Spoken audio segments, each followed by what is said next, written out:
The South African Municipal Workers Union has rejected a new wage offer. The South African Local Government Association and Independent Municipal and Allied Trade Union have both accepted the deal proposed by the facilitator. SALGA says it's disappointed with SAMU, and SALGA's Rio Nolutshungu is here to talk to us about that. Well, yeah. If this gets worse or out of hand, of course, one can imagine the repercussions it will have in municipalities across the country. But before this about turn by SAMU, as you call it, were there indications before that SAMU was incredibly unhappy with what had been negotiated? Okay, thanks Rio for the opportunity and thanks for having me. By all means, there were indications that despite many differences on the issues on the table, we were starting to find one another. The very development of a facilitator's proposal is at the request of all the parties. Try and give us something that we can take back to our members that will allow us to agree or to come to an agreement. So our understanding was that that's where we're at, because even the very essence of the facilitator's proposal is not what our members as municipalities have mandated us.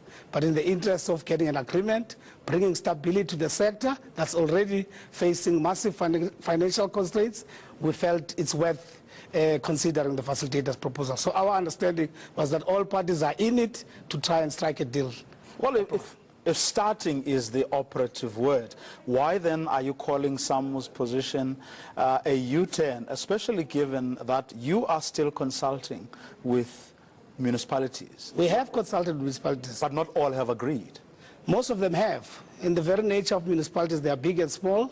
They have varying degrees of financial challenges. Some of them have quite been categorical to us to say, even the facilitator's proposal is a hard one for us, given our finances. But the reality of collective bargaining and negotiations is that you give and take. So our wish may not be realized in the bargaining table, but it is also our wish that this sector must stabilize, must concentrate on service delivery, and citizens must get the services that they deserve.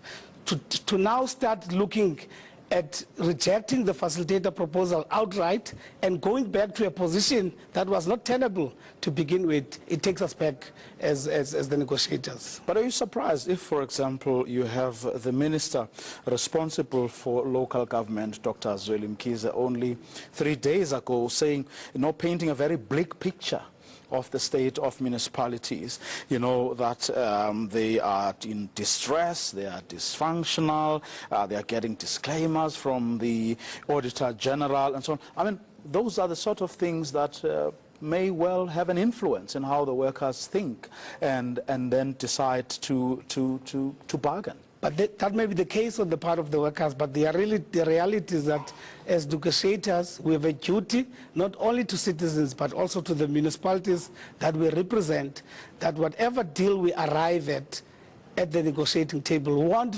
plunge municipality into further difficulties than the ones they currently face. We admit and acknowledge what the minister has said. Yes, there are challenges in the sector. We are not oblivious to those challenges. But what should happen in an environment where there are challenges, especially financial challenges, some of them are structural and endemic, is that workers also need to make a judgment call. What do they want? Do they want municipalities that are not going to be able to pay salaries to begin with? In an environment where historically, as the sector, we have been one of the sectors that has been criticized for offering salaries which are more than generous when the dividend of service delivery is not being received by the citizens. So clearly we have to strike a balance in an environment of the nature of the difficulties that we face. Yes, we understand that unions will always represent members. They will always say we want this percentage, but every percentage is relevant in a particular context, and our context is such that we are in fact in a crisis from a point of view of the finances of the municipality. What did some put forward as reasons for what you're calling? It would be interesting to say what Papi would offer in the interview, because the reasons that have been offered to us are not tangible. They seem to suggest that SAMU is preoccupied with managing their internal difficulties And the last thing on their mind is the stability of the sector and its sustainability. And ours, we have not lost hope in the negotiation, don't get me wrong.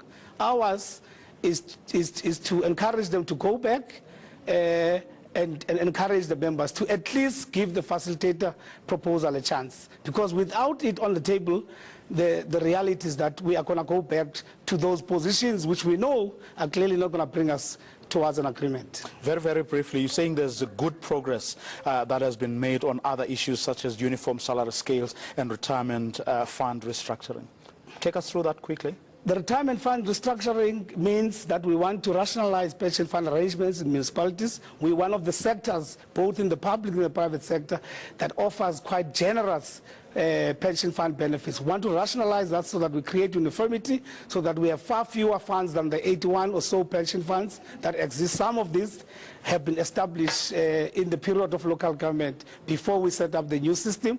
We also want to create transparency in the system of pension fund and benefit provision, as well as ensuring that there's a fair amount of standardization. But most importantly, we want the burden that is placed on municipalities as financial underwriters of the performance of the fund. We want that burden released, because that burden, whichever way you look at it, is at the bottom of it all, a burden of the ratepayers. And we want to release the burden from the ratepayers and rationalize. With fewer funds operating uniformly, hopefully we can have a system that is affordable to municipalities. Not one which we currently have, which is a legacy of our system before we ushered in a developmental local government system. In terms of the wage curve, we're looking at also creating uniform salary scales based on the level of affordability and categorization of municipalities. As you see now, you have a lot of situations where employees are getting salaries in an environment where we're not achieving parity, and the salary structures are lopsided